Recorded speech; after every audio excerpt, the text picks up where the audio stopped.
Hello and welcome to the Spiritual Revolution podcast. I'm Jill Ogle, and today I have with me my friend Anthony Hartcher, who is a clinical nutritionist and has an amazing podcast called Me and My Wellness. Welcome, Anthony.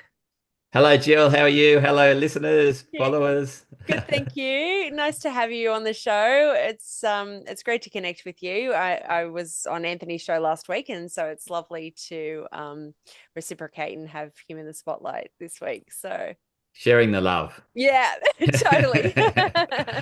Welcome, welcome, welcome. Today we're going to be talking about health and gut issues and gut health and what we can do to attack this from both a psycho-spiritual perspective and also from a practical perspective. So welcome, Anthony. Thank you, Jill. Really looking forward to this conversation. It's Yeah, me something too. that I'm constantly talking to my clients about. Gut health is one of the reasons they come to see me. I Is Yeah, I yeah. can imagine. And why do you think it is so prolific? It's very much the busy state that we live this world in. We need to be busy. We need to be doing something. We can't have idle time. There can't be any downtime. We need to be ticking boxes. We're chasing fancy cars and flashy homes and the latest dress and the latest trends and so it's that constant pursuit. So if you look at it from a primitive point of view, we're constantly chasing the prey or constantly running away from the predator. Like that's the world we live in, is Yeah. either running towards, consumables or running away from things that we can't deal with. Yeah, for sure. And I mean, that was definitely my story growing up, in terms of, just work, work, work, no rest, just on the go all the time.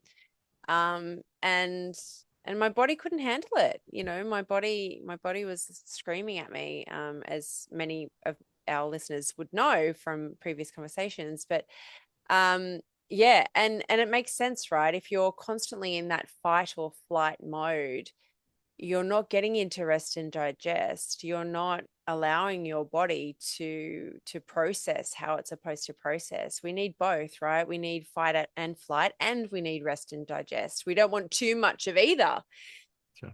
Yeah. No, exactly. And, for the digestive system to be optimal, it needs that downtime. And you think Mm, about, if we're constantly chasing things or running away from things, it just doesn't get that downtime, doesn't get the pit stop to be able to do the processing. Yes, we can mm, consume food, but it needs time to process it and eliminate waste products. And that's what's falling apart is essentially we are eating, but we're eating on the run, we're eating fast foods and we don't allow the time to sit and it to digest.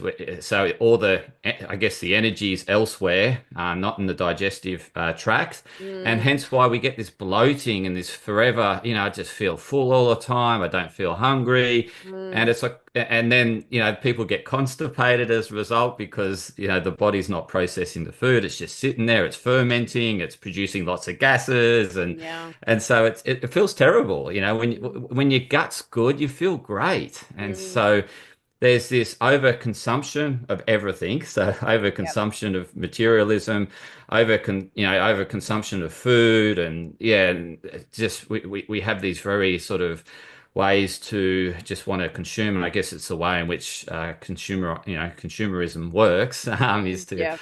yeah, make people feel bad and then say, Here's a fix," like, and that's what I always say about the media. It's like constantly producing negativity and bad news so that you feel shit. So the next ad that comes on, you just want to consume it to feel better, right? Yep. That's how, yeah. Problem, That's how, reaction, solution. Yeah. yeah, yeah. Yeah. Yeah. And talk to me about how much, because I don't know if everyone really realizes just how much your gut health impacts your mental attitude. It's definitely linked to depression and low dopamine and all these things. So talk to me about in my work, I talk about it being one of the three brains. We've got the brain, the heart brain, and the gut brain. And so talk to me about how important gut health is, and what can you actually do to find out if you've got gut issues? Like, is there something you can kind of pick up on symptoms at home, or how do you go about finding out? Yeah, so people will generally just not feel good in the guts, right? Yeah. There's that sick, nauseated feeling. I just don't, feel a bit off. They'll often describe it as feeling a bit off and not hungry. Not hungry is a telltale sign. Like I ask people, do you eat breakfast? No, I'm just not hungry. And so again, we're just so busy. We wake up stressed. We wake up with alarms. We wake up looking, scrolling, doom scrolling, and straight away we get all these stress hormones produced and we don't feel good in our guts. And so it is a feel, it is a sensation that we feel. So when our guts are working well, we're moving our bowels well and with ease, Mm, without a struggle. mm, We feel hungry. We're mm, getting hungry. That's a good sign if you're getting hungry. yeah. And uh, like I think any type of bloating is, things aren't digesting well. So Yeah. it could be many factors. So there's some telltale signs to look out for. Yeah. And people will know where they go. Yeah. So the other one is when things are moving too fast through the bowels, too quickly. So, Yes. and why this is a problem is if it's going too slow, then we have toxins building up in our system, right? And Yes. so toxins are going to make us feel crap because we're inflamed. Our brain's inflamed, our body's inflamed. We're on fire essentially. And Yeah. so we feel that I guess that puffiness, the puffiness in our face, Mm, and we hold water, we hold fluid because we're so inflamed, and the body's holding on to everything. We'll put on weight. If you're putting on weight, then that can be another sign, like you're not eating much, but you're just putting weight on. mm, Therefore, your metabolism's just turned down big time, and your body's in this fight or flight mode. So there's some of the real telltale signs, and it becomes a real problem is because it affects our ability to repair and rebuild and regenerate. And mm, so we need digestion to be really optimal to actually assimilate the nutrients. If we're pushing things out too quickly, then yes. we're not getting the nutrients. So I've Yeah. seen people with fantastic textbook diets, but they're Mm, chronically sick. They're really, really sick. Yet you look at their diet and you think, wow, this is a case of orthorexia, right? yeah. You're too focused on health.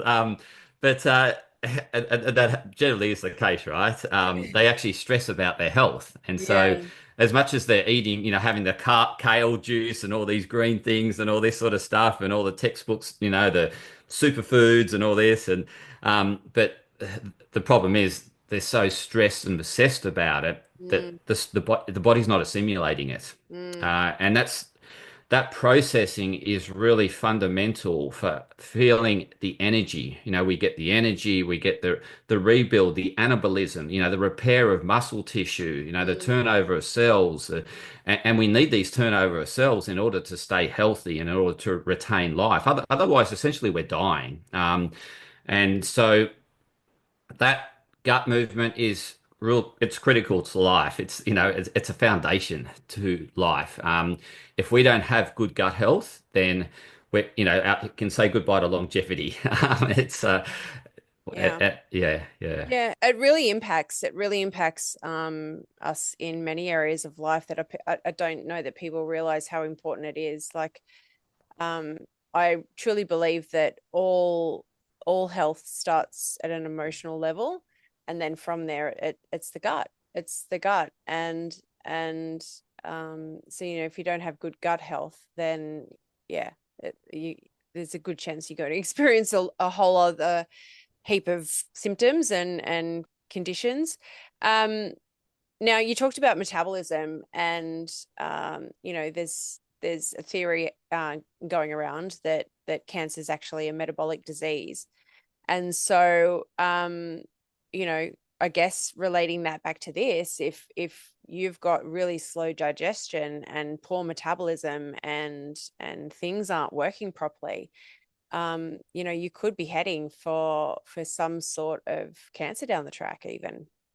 yeah. Our body just restores to the most primitive state, and Mm, it, I guess, moves away from thrival to, into survival and essentially struggling zone. And Yeah. it's the, once we, those cancerous cells start proliferating, it's, yeah, I guess the closest point to death, really. We're back to that most primitive state. So, yeah, I mean, the metabolism, it's all associated with Wahlberg metabolism, Yeah. and it's the metabolism that happens in our eyes. Yeah. It's essentially what counts as rise off.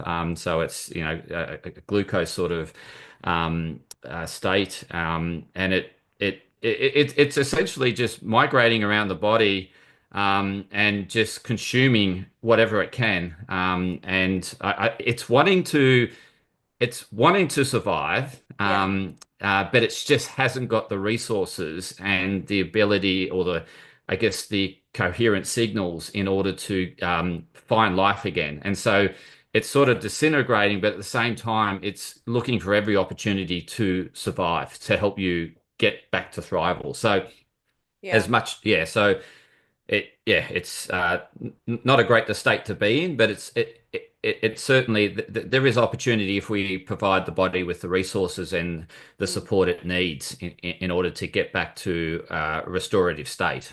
Yeah. In my perception, and I've looked into it over the years. My dad died of pancreatic cancer, my granddad of lung cancer.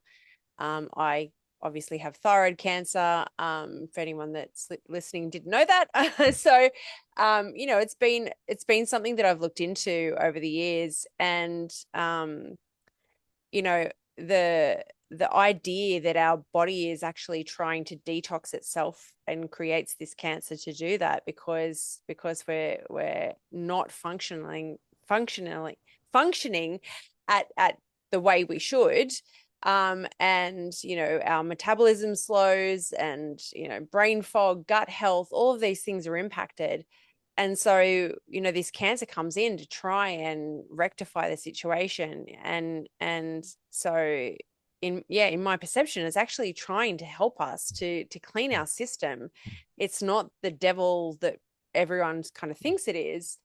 um and yeah, so gut health, absolutely so important. We talked quickly just before you got on today about the psychosomatic connection between gut health and people pleasing and giving in. And I made the association that it's like, if you're giving in and you're people pleasing, you're putting all of your focus out there, and you're not feeling satiated, you're not feeling full, right? You're not filling your cup, you're not filling your gut first. So I just love to put that out there for people to have a ponder over, because if you do have gut issues and you do find yourself giving in, if you do find yourself people pleasing, then absolutely, we can help you get to the root cause of that and rectify that. Because just as much as the gut issues are, so it's just crazy. Like it's just such a huge thing these days. And I want to talk to you about other toxicities as well, other than the emotional ones. Um, but so is people pleasing. People pleasing is just prolific. Like it's I would have to say every second client, if not more, has an issue with people pleasing, and it's like it's so related. Yeah, we're just not growing up in this world. That's the thing. Like we just take childhood, and just our childhood and who we are as a child, and just sort of take that into adulthood and continue to be a child. Yeah. Yeah, we really, school system doesn't help us to thrive and help us to be our best selves. And so I think that's part of the system, is the way in which the school's structured. The fact that you've got to put up your hand and be asked permission to say something. It's like, yeah, it's Yeah. very archaic sort of, it's, and then this whole thing around bullying. So like, you know, like, we've all been challenged and all this, and you can perceive it as bullying, but ultimately it's there to help people grow Mm. and to see the other side and to see what they're not seeing.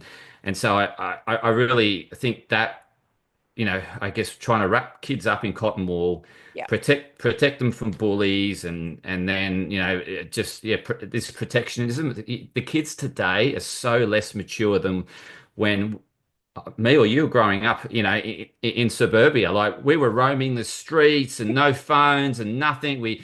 And mum would just say, just get home by dark. Please, just if you could be home by dark, that would be good. They had no way of contacting us and no idea what we're doing. But we grew up quickly. Totally. We had to work, we became streetwise, street smart, Yes. and we were challenged, by all sorts of people in the streets. And, I had friends that were bashed and everything. And, Yeah. but it was all part of, because, it would be a bit cheeky and obviously that would set Yep. someone off. And so they would throw you to the ground or whatever. But it was all us finding ourselves, well, Mm. it helped us find who we are in that process. You're building your resilience as well, and yeah, we were the same, come home when the streetlights come on. I mean, we lived on a fairly busy road when I was young, and we'd be out on that road playing cricket in the street. It'd be like, car, and everyone would bolt off onto the Yeah. side footpath, and then you'd be straight back out there and roaming through the bush and all sorts Yeah. of things. And absolutely, like yes, we need the love and the support and of parents and family and guardians, whoever's raising you. And you need the challenge as Mm, well. You need that to build your resilience mm. so that you can go out in the world and live a life of thrival, not survival, like you said, the So thriving. like Mm. the teachers used to challenge us all the time, we used to get whacked, Yeah. belted, and you get what I mean? Like, You're a but naughty boy, Anthony. Got whacked at school. But coming back to gut health, like that whole thing of us trying, falling, failing, testing boundaries, all that, we start to really discover who we are and who we're not. And I think that's what's just part of that is not happening today, is Mm. that kids aren't allowed to go out and find themselves. They're too protected and too reporting. There's too much reporting in, and the parents are following kids these days on all these apps and stuff. And I think I tell my kids, I said, I don't want to know where you are. You do what you want to do. Like I think it's good for them to have a bit of freedom and to express their individuality and to discover themselves and to make mistakes. And yeah, so I find that's not helping with the people pleasing is the fact that we're overprotecting. So yes, I agree with you. We do need to provide a level of support, but Yeah. today we're way overdoing it. Yeah. It's crazy. Yeah. No, I totally agree. I totally agree. I think that you know, if you educate your kids and you look after your kids and you love your kids and you provide some support and challenge, then they can kind of work it all out in the playground anyway. It's I mean, the overprotection thing isn't working. No, That's just not working. It's not protecting kids more. no. And you know, it's just It's actually affecting their mental health. of course it is. Because then everything that is, if they perceive as not fair or not supporting them, Yep. then they're being bullied. Yep. And Yep. and they get stressed as a result. I'm being bullied. Oh, this person's a bully and all this sort of stuff. And I was thinking, what they call a bully today, compared to when we were a kid, like, geez, that's not bullying. I tell you what, when No. you're, on the ground getting pummeled and belted and black eyes, and I tell you what, that's, it's a different world.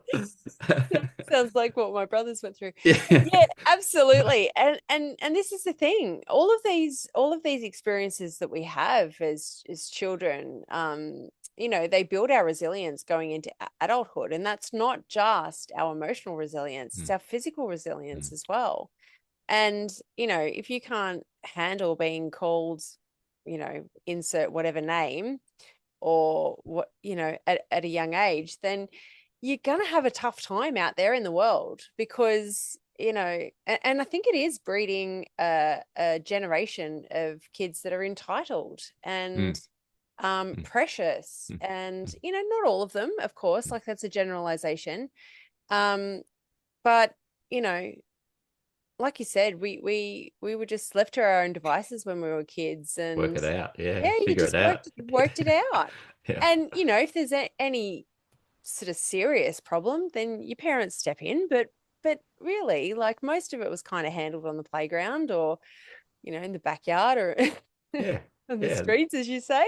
Absolutely. And other parents used to pull us in the line and, Mm. yeah, so it was, yeah, it worked out. I think part of the issue today is that it's relentless if you're on social media. Like in our Yeah, time, we could run away from the bully yeah, and then would feel safe, right? And so it's a bit like, getting away from the tiger and then you feel safe mm, and then you can relax. Whereas I think today they spend too much time on social media and it's just non-stop. And so I think part of it is they're over-consuming social media and too much on devices and just not disconnecting enough. And I think that's probably, like where we need to go is, get kids off their devices and outdoors and back to, I guess, experiencing life as opposed to mm, locked up indoors on devices, playing games and looking at social media. And yes, yeah. So I think, and that's really affects your gut health when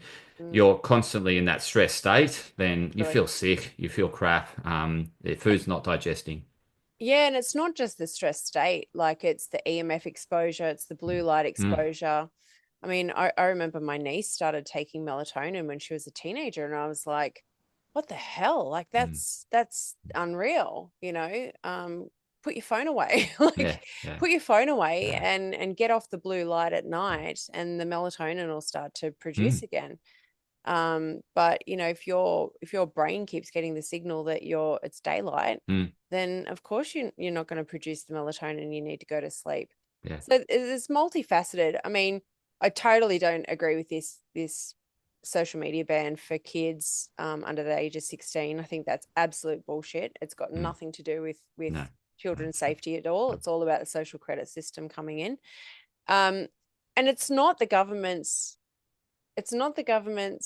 um, position to parent our children. You know, like that's our job is to parent our children and to do what we see fit. And um, yeah, I mean, it kind of comes back to this whole, you know, children leading the parents thing again, though, doesn't it? Because you know, a lot of parents just they're too busy, they're too scared, they're mm, too whatever to parent their children, and you know, they give in.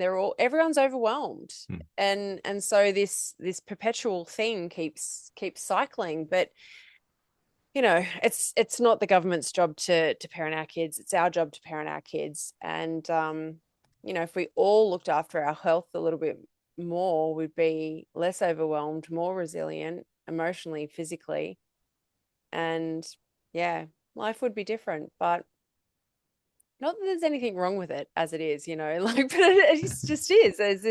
There's issues out there that people are dealing with, right?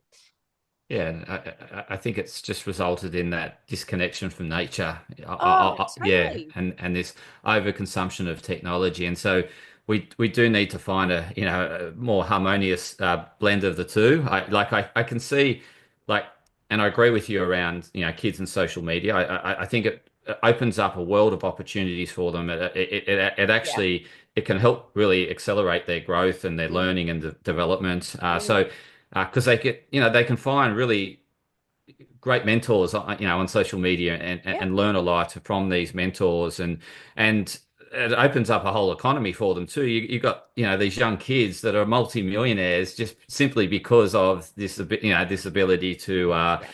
to entertain or educate. And yeah, so yeah, I'm with you. I Yeah. think it's just something that we just need to find a better blend between being Yes. in nature outdoors and in front of screens and Yeah. devices. Yeah, Yeah. yeah, And maybe it is making nature cool again. I mean, I yeah, don't know, yeah, because really, yeah. like, I mean, when we were kids, we had the bush behind us, and Mm. that's a forest for anyone international. We had the bush behind us, and we had a gate through our back fence. And I used to go, like, I would be Yeah, little. I would yeah, be, you know, maybe yeah, seven, going yeah, exploring the bush, and I made up all these stories in my mind of the fairies and the things that creatures that lived in the bush. And it was fun. Mm. And we were outdoors and we were in the sunshine and, barefoot on the grass and swimming in the pool and things like this. And yeah, I think these days, there's not enough of that. There's too much screen time. Why on earth a 5-year-old needs an iPad is beyond me in school. Um, I just think that that's outrageous. And we're so surrounded by EMFs. We're so surrounded Yeah. by blue light all the time now. Um, yeah, we need to detach from that. Get Like, outside, get into nature.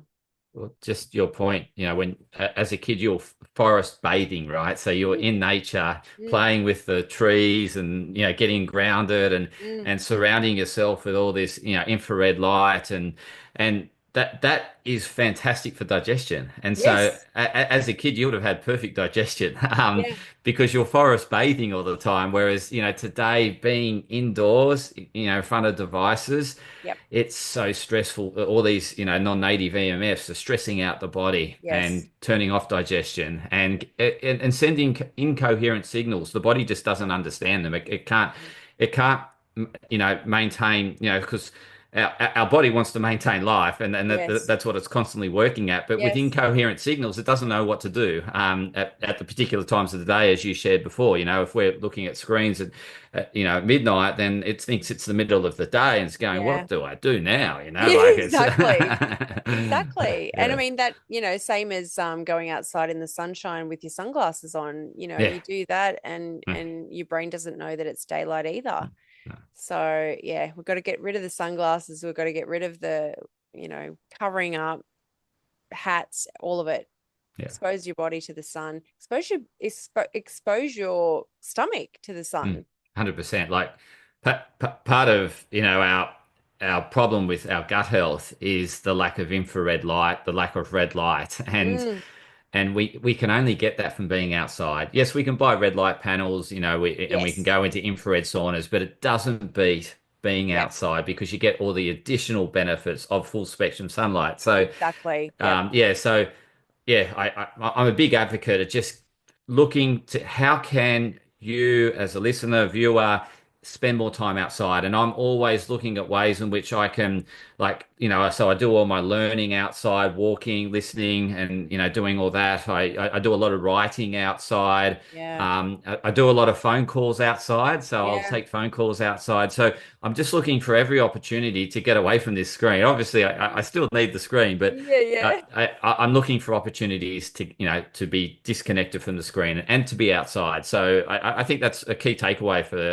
the listeners is Yeah. to how can they find more time outside, and encourage their kids and partners to get out with them. Yeah, absolutely. Absolutely. And it's a great way to spend time, just Well, you just relax. Like, so yeah. you're less likely to have an emotional argument outside. Like all this domestic violence, it all happens under under the roof, right? So can you imagine if you're in the forest? Like it's sort of, it's hard.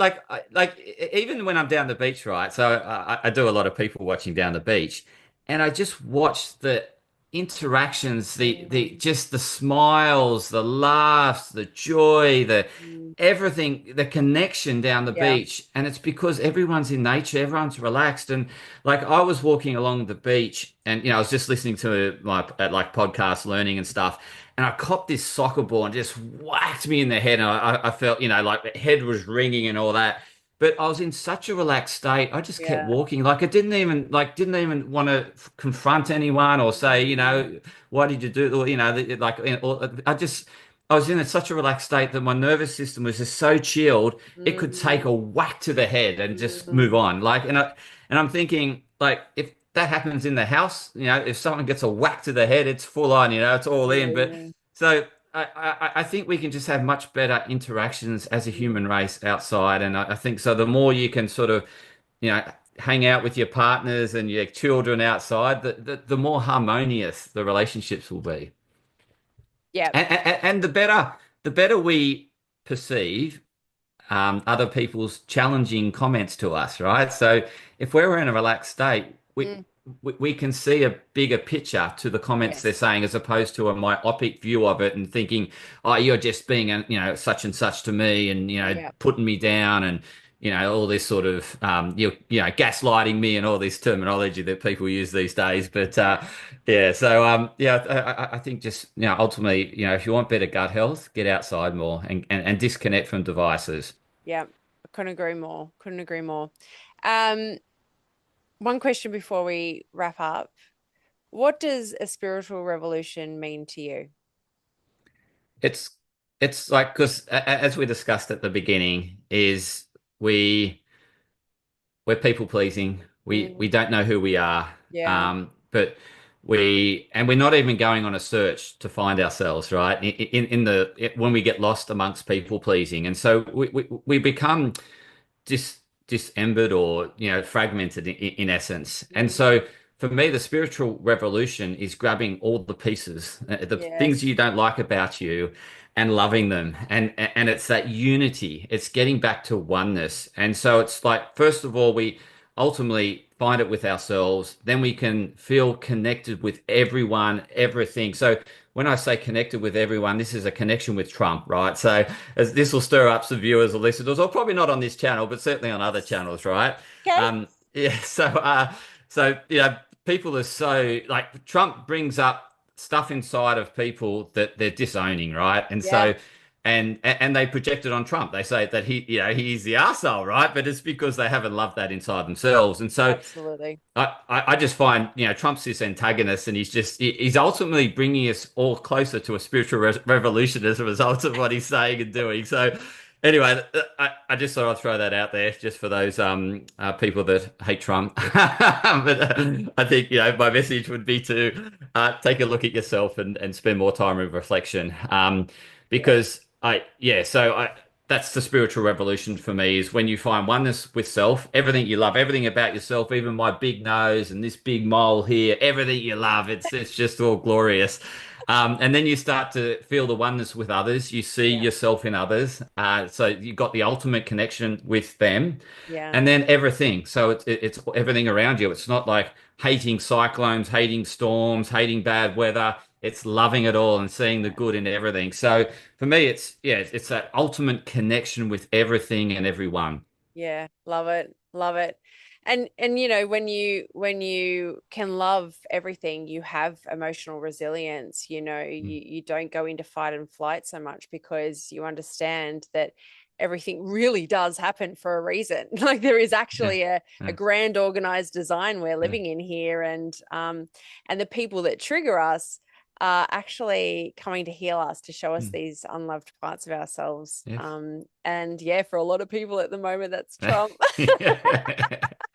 But I don't care. I don't care about people getting triggered, because it's if you see it in the way that I do, it's a magnificent part to your Oh, your it is. healing.